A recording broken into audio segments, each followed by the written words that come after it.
இந்திய சமூகத்தின் கோரிக்கைகளுக்கு செவிசாய்த்து தமிழ் பேசக்கூடிய முழு அமைச்சரை நியமித்த பிரதமர் டத்துஸ்ரீ அன்வார் இப்ராஹிமுக்கு ஸ்லாங்கூர் செந்தோசா சட்டமன்ற உறுப்பினர் டாக்டர் குணராஜ் ஜார்ஜ் நன்றி தெரிவித்துக் கொண்டுள்ளார். அதுவும் துணை அமைச்சராக துடிப்புடன் செயலாற்றிய டத்துஸ்ரீ ரமணன் ராமகிருஷ்ணனுக்கு முக்கிய பொறுப்புகளில் ஒன்றான மனிதவளத்துறை ஒதுக்கப்பட்டுள்ளது. இந்த நியமனம் மலேசிய இந்திய சமூகத்தின் குரலும் பங்களிப்பும் அங்கீகரிக்கப்பட்டுள்ளதற்கான முக்கிய அடையாளமாகும். புதிய அமைச்சரவை மாற்றத்தில் இளம் தலைவர்களில் ஒருவரான யுனேஸ்வரன் துணை அமைச்சராக நியமிக்கப்பட்டுள்ளார். இந்த நியமனங்கள் இவர்களின் திறமை, நேர்மை மற்றும் மக்களுக்கான அர்ப்பணிப்பில் பிரதமர் வைத்துள்ள முழு நம்பிக்கையை வெளிப்படுத்துகிறது என்றார் அவர். சீர்திருத்தங்கள், அரவணைத்துச் செல்லும் வளர்ச்சி, மக்கள் நலன் ஆகியவற்றை முன்னெடுக்க இவர்களின் பங்கு முக்கியமானதாக இருக்கும் எனவும் குணராஜ் நம்பிக்கை தெரிவித்தார். இவ்விருவருக்கும் வாழ்த்தும் பாராட்டும் தெரிவித்துக் கொள்வதாகவும் குணராஜ் குறிப்பிட்டார்.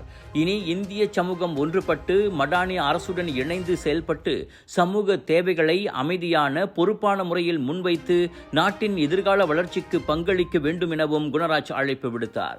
ஸ்லாங்கூர் சுங்கை புலோ நாடாளுமன்ற உறுப்பினருமான ரமணன் 2 ஆண்டுகளில் துணை அமைச்சரிலிருந்து முழு அமைச்சராக பதவி உயர்வு பெற்றுள்ளார். அதே சமயம் Johor Segamat எம்பியுமான Yuneswaran senator Saraswati கந்தசாமிக்கு பதிலாக ஒருமைப்பாட்டு துணை அமைச்சராகியுள்ளார். இருவரும் நேற்று மாமன்னர் முன்னிலையில் பதவியேற்றுக் கொண்டனர்.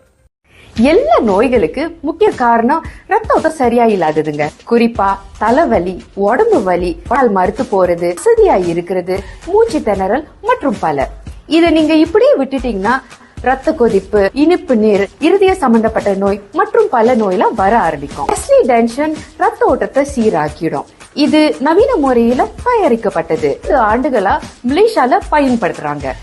டெஸ்லி, உங்கள் ஆரோக்கியத்தின் நண்பன்.